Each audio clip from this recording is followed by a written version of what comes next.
नारायण नारायण नारायण। आप सभी का स्वागत है मेरे इस चैनल में। इस चैनल के माध्यम से आप और हम मानव जीवन का सर्वोच्च फल सत्संग की प्राप्ति कर रहे हैं और शास्त्र सेवा कर रहे हैं।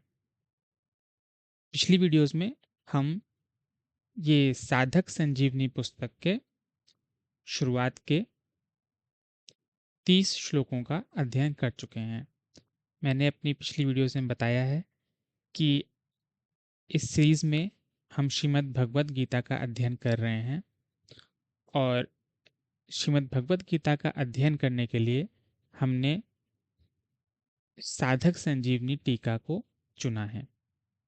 ये साधक संजीवनी टीका स्वामी रामसुख दास जी महाराज द्वारा विरचित है और भारत के सभी संप्रदाय, बल्कि मैं इस तरह से कहना चाहूँगा कि भारत के सभी सनातन संप्रदाय इस टीका को मान्य मानते हैं और इसका प्रारंभिक रूप से इसका अध्ययन करने के लिए प्रेरणा देते हैं। इसी बात को ध्यान में रखते हुए हमने साधक संजीवनी का अध्ययन करने का निष्कर्ष निकाला है और हमने इसका अध्ययन प्रारंभ किया है। आप सभी लोग इसके अध्ययन में मेरे साथ जुड़ रहे हैं और मैं आपका आह्वान करता हूं कि रोज कम से कम 15 मिनट शास्त्र सेवा में दें। ये बहुत ज़रूरी है, बहुत आवश्यक है कि हम अपने शास्त्रों का अध्ययन करें। पहले नंबर तो ये हमारी शास्त्र सेवा है और दूसरा कि अगर हमने अपने शास्त्रों का अध्ययन अच्छे तरीके से कर रखा है तो कोई भी ऐरा गैरा नत्थु कैरा आकर हमें बरगला नहीं सकता, हमारी सनातन संस्कृति पे आक्षेप नहीं लगा सकता। चलिए आज का अध्ययन शुरू करते हैं। संबंध पूर्व श्लोक में अपने शरीर के शोक जनित 8 चिन्हों का वर्णन करके अब अर्जुन भावी परिणाम के सूचक शकुनों की दृष्टि से युद्ध करने का अनौचित्य बताते हैं। मित्रों, आगे बढ़ने से पहले मैं आप लोगों से अनुरोध करना चाहूँगा कि मेरे चैनल को सब्सक्राइब करें, जिससे मैं जो भी वीडियोस डालूं वो आप तक पहुंच सकें। वीडियो देखने के पश्चात अगर आपको लगता है कि मेरी वीडियो से आपको कुछ भी सीखने के को प्राप्त हुआ है तो कृपया वीडियोस को लाइक करें। आपका वीडियो लाइक करने से मेरा उत्साहवर्धन होता है। नारायण। निमित्तानि च पश्यामि विपरीतानि केशव, न च श्रेयोनुपश्यामि हत्वा स्वजनमाहवे। हे केशव, लक्षणों को भी विपरीत देख रहा हूँ। हे केशव, मैं लक्षणों को भी विपरीत देख रहा हूँ। युद्ध में स्वजनों को मारकर लाभ नहीं देख रहा हूँ। व्याख्या। निमित्तानि च पश्यामि विपरीतानि केशव। हे केशव, मैं शकुनों को भी विपरीत देख रहा हूँ। तात्पर्य है कि किसी भी कार्य के आरंभ में मन में जितना अधिक उत्साह होता है वह उत्साह उस कार्य को उतना ही सिद्ध करने वाला होता है, परंतु अगर कार्य के आरंभ में ही उत्साह भंग हो जाता है, मन में संकल्प विकल्प ठीक नहीं होते, तो उस कार्य का परिणाम अच्छा नहीं होता। इसी भाव से अर्जुन कह रहे हैं कि अभी मेरे शरीर में अवयवों का शिथिल होना, कंप होना, मुख का सूखना आदि जो लक्षण हो रहे हैं वे व्यक्तिगत शकुन भी ठीक नहीं हो रहे हैं। इसके सिवाय आकाश से उल्कापात होना, असमय ही ग्रहण लगना, भूकंप होना, पशु पक्षियों का भयंकर बोली बोलना, चंद्रमा के काले चिन्ह का मिट सा जाना, बादलों से रक्त की वर्षा होना आदि जो पहले शकुन हुए हैं वे भी ठीक नहीं हुए हैं। इस तरह अभी के और पहले के इन दोनों शकुनों की ओर देखता हूँ तो मेरे को ये दोनों ही शकुन विपरीत अर्थात भावी अनिष्ट के सूचक दिखते हैं। न च श्रेयोनुपश्यामि हत्वा स्वजनमाहवे। युद्ध में अपने कुटुंबियों को मारने से हमें कोई लाभ होगा, ऐसी बात भी नहीं है। इस युद्ध के परिणाम में हमारे लिए लोक और परलोक दोनों ही हितकारक नहीं दिखते, कारण कि जो अपने कुल का नाश करता है वह अत्यंत पापी होता है। अतः कुल का नाश करने से हमें पाप ही लगेगा, जिससे नरकों की प्राप्ति होगी। इस श्लोक में निमित्तानि पश्यामि और श्रेयः अनुपश्यामि, इन दोनों वाक्यों से अर्जुन यह कहना चाहते हैं कि मैं शकुनों को देखूं अथवा स्वयं विचार करूं, दोनों ही रीति से युद्ध का आरंभ और उसका परिणाम हमारे लिए और संसार मात्र के लिए हितकर नहीं दिखता। श्लोक संख्या 32। न कांक्षे विजयम कृष्ण न च राज्यं सुखानि च किं नो राज्येन गोविंद किं भोग्य किं भोगैर्जीवितेन वा। संबंध जिसमें ना तो शुभ शकुन दिखते हैं और ना श्रेय ही दिखता है, ऐसी अनिष्ट कारक विजय को प्राप्त करने की अनिच्छा अर्जुन आगे के श्लोक में प्रकट करते हैं। इस श्लोक में अर्जुन कह रहे हैं कि हे कृष्ण, मैं ना तो विजय चाहता हूँ, न राज्य चाहता हूँ और न सुखों को ही चाहता हूँ। हे गोविंद, हम लोगों को राज्य से क्या लाभ, भोगों से क्या लाभ अथवा जीने से भी क्या लाभ।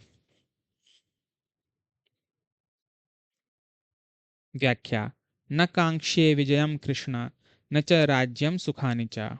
मान लें कि युद्ध में हमारी विजय हो जाए तो विजय होने से पूरी पृथ्वी पर हमारा राज्य हो जाएगा, अधिकार हो जाएगा। पृथ्वी का राज्य मिलने से हमें अनेक प्रकार के सुख मिलेंगे, परंतु इनमें से मैं कुछ भी नहीं चाहता, अर्थात मेरे मन में विजय, राज्य एवं सुखों की कामना नहीं है। किम नो राज्यम गोविंद किम भोगैर जीवितेन वा। जब हमारे मन में किसी प्रकार की विजय, राज्य और सुख की कामना ही नहीं है तो फिर कितना ही बड़ा राज्य क्यों न मिल जाए, पर उससे हमें क्या लाभ। कितने ही सुंदर सुंदर भोग मिल जाएं पर उनसे हमें क्या लाभ, अथवा कुटुंबियों को मारकर हम राज्य के सुख भोगते हुए कितने ही वर्ष जीते रहें पर उससे भी हमें क्या लाभ। तात्पर्य है कि ये विजय, राज्य और भोग तभी सुख दे सकते हैं जब भीतर से इनकी कामना हो, प्रियता हो, महत्व हो, परंतु हमारे भीतर तो इसकी कामना ही नहीं है। अतः ये हमें क्या सुख दे सकते हैं। इन कुटुंबियों को मारकर हमारी जीने की भी इच्छा नहीं है, क्योंकि जब हमारे कुटुंबी मर जाएंगे तब ये राज्य और भोग किसके काम आएंगे। राज्य, भोग आदि तो कुटुंब के लिए होते हैं, पर जब ये ही मर जाएंगे तब इनको कौन भोगेगा। भोगने की बात तो दूर रही, उल्टे हमें और अधिक चिंता, शोक होंगे। अर्जुन विजय आदि क्यों नहीं चाहते, इसका हेतु आगे के श्लोक में बताते हैं। येषामर्थे काङ्क्षितं नो राज्यं भोगाः सुखानि च त इमेव स्थिता युद्धे प्राणान् त्यक्त्वा धनानि च। जिनके लिए हमारी राज्य, भोग और सुख की इच्छा है वे ही ये सब अपने प्राणों की और धन की आशा का त्याग करके युद्ध में खड़े हैं। येषामर्थे कांक्षितम नो राज्यम भोगा सुखानि च। हम राज्य, सुख, भोग आदि जो कुछ चाहते हैं उनको अपने व्यक्तिगत सुख के लिए नहीं चाहते, परंतु इन कुटुंबियों, प्रेमियों, मित्रों आदि के लिए ही चाहते हैं। आचार्यों, पिताओं, पितामहों पुत्रों आदि को सुख आराम पहुँचे, उनकी सेवा हो जाए, ये प्रसन्न रहें, इसके लिए ही हम युद्ध करके राज्य लेना चाहते हैं, भोग सामग्री इकट्ठी करना चाहते हैं। त इमेव स्थिता युद्धे प्राणांस त्यक्त्वा धनानि च। पर वे ही, ये सब के सब, अपने प्राणों की और धन की आशा को छोड़कर युद्ध करने के लिए हमारे सामने इस रणभूमि में खड़े हैं। उन्होंने इन्होंने ऐसा विचार कर लिया है कि हमें न प्राणों का मोह है और न धन की तृष्णा है। हम मर बेशक जाएं पर युद्ध से नहीं हटेंगे। अगर ये सब मर ही जाएंगे तो फिर हमें राज्य किसके लिए चाहिए, सुख किसके लिए चाहिए, धन किसके लिए चाहिए, अर्थात इन सब की इच्छा हम किसके लिए करें।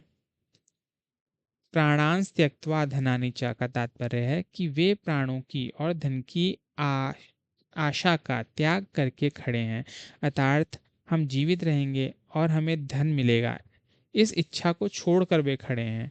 अगर उनमें प्राणों की और धन की इच्छा होती तो वे मरने के लिए युद्ध में क्यों खड़े होते। अतः यह प्राण और धन का त्याग करने का तात्पर्य उनकी आशा का त्याग करने में ही है। जिनके लिए हम राज्य, भोग और सुख चाहते हैं, वे लोग कौन हैं, इसका वर्णन अर्जुन आगे के 2 श्लोकों में करते हैं। आचार्या पितरा पुत्रास्तथैव च पितामहाः मातुलाः श्वशुराः पौत्राः श्यालाः सम्बन्धिनस्तथा एतान् हन्तुमिच्छामि घ्नतोऽपि घनो एतान् हन्तु इच्छामि घ्ननो घ्नतोऽपि मधुसूदन अपि त्रैलोक्यराज्यस्य हेतुः किं नो मही कृते। आचार्य, पिता, पुत्र और उसी प्रकार पितामह, मामा, ससुर, पौत्र, साले तथा अन्य जितने भी संबंधी हैं, मुझ पर प्रहार करने पर भी मैं इनको मारना नहीं चाहता। और हे मधुसूदन, मुझे त्रिलोकी का राज्य मिलता हो तो भी मैं इनको मारना नहीं चाहता। फिर पृथ्वी के लिए मैं इनको मारूं ही क्या। व्याख्या।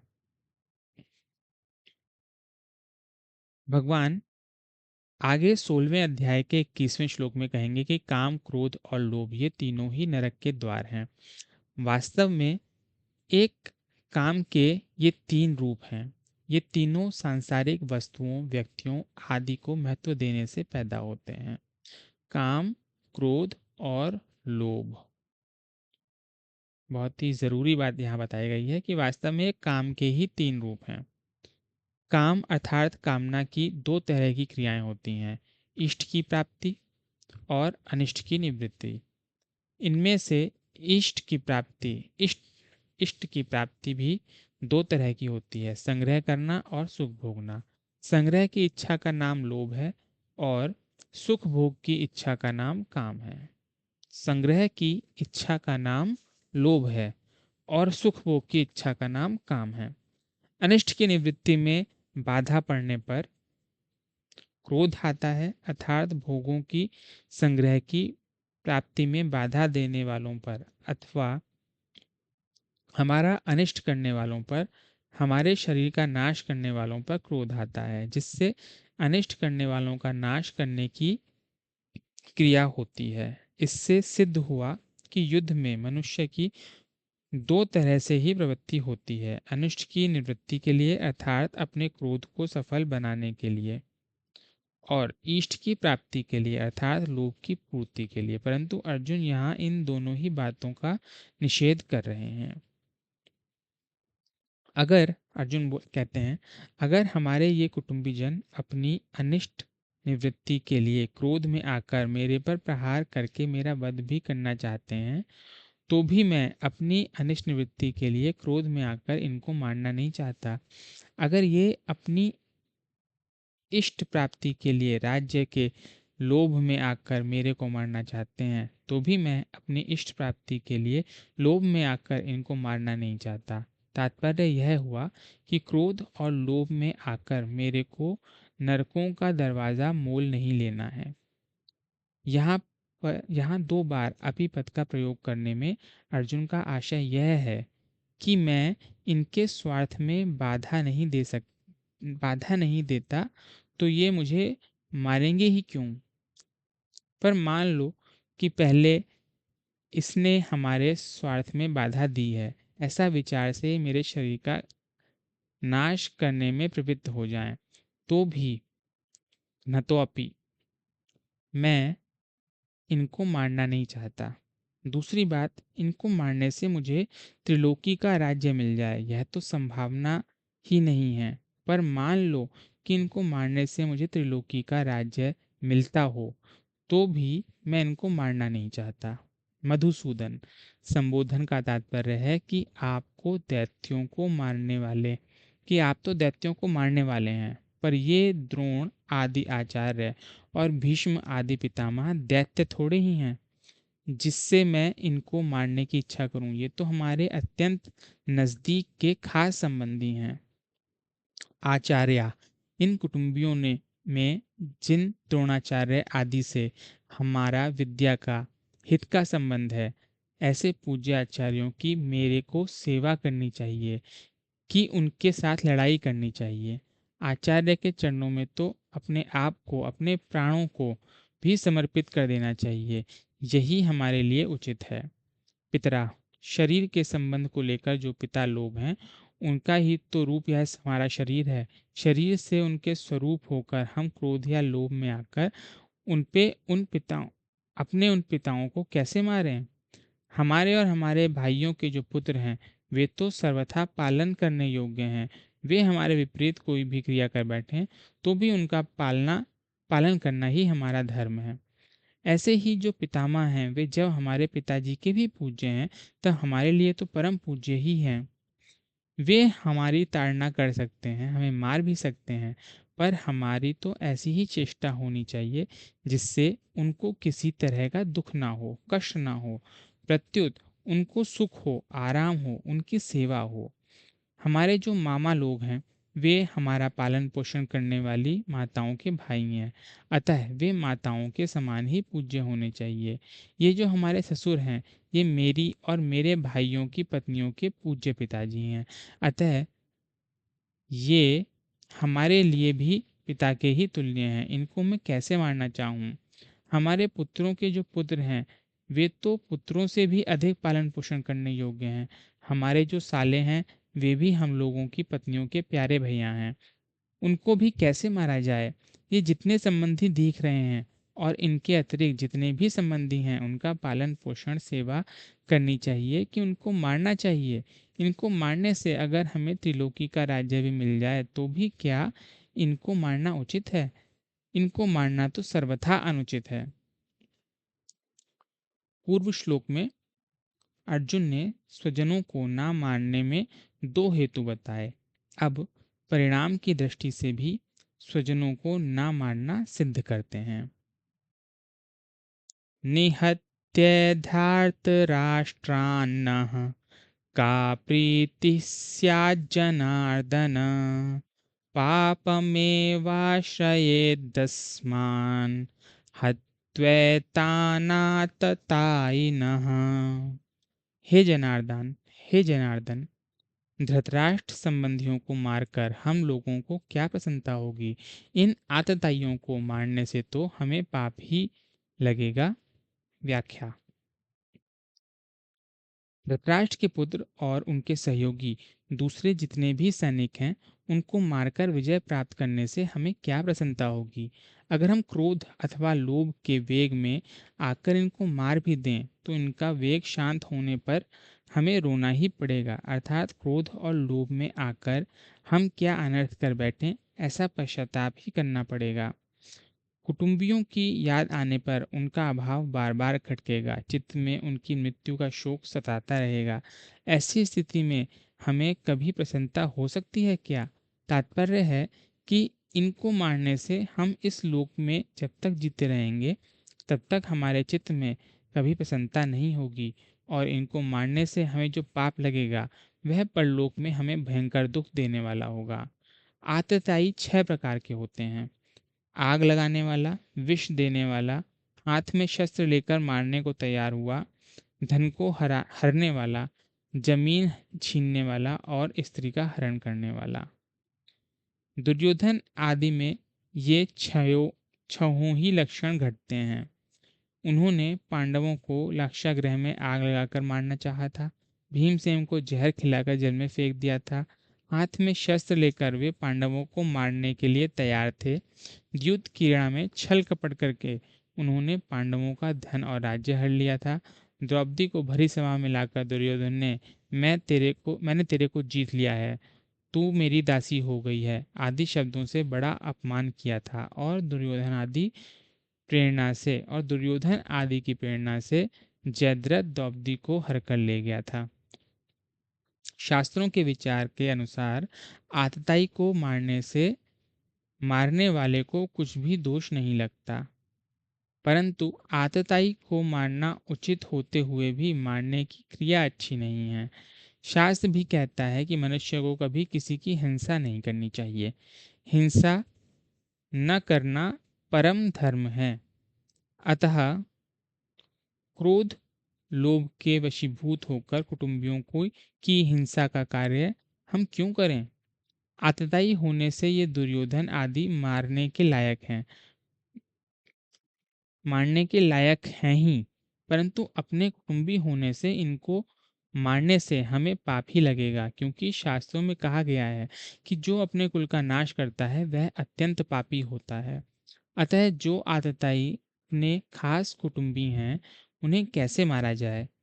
उनसे अपना संबंध विच्छेद कर लेना, उनसे अलग हो जाना तो ठीक है, पर उन्हें मारना ठीक नहीं है। जैसे अपना बेटा ही आतताई हो जाए तो उससे अपना संबंध हटाया जा सकता है, पर उसे मारा थोड़ी ही जा सकता है।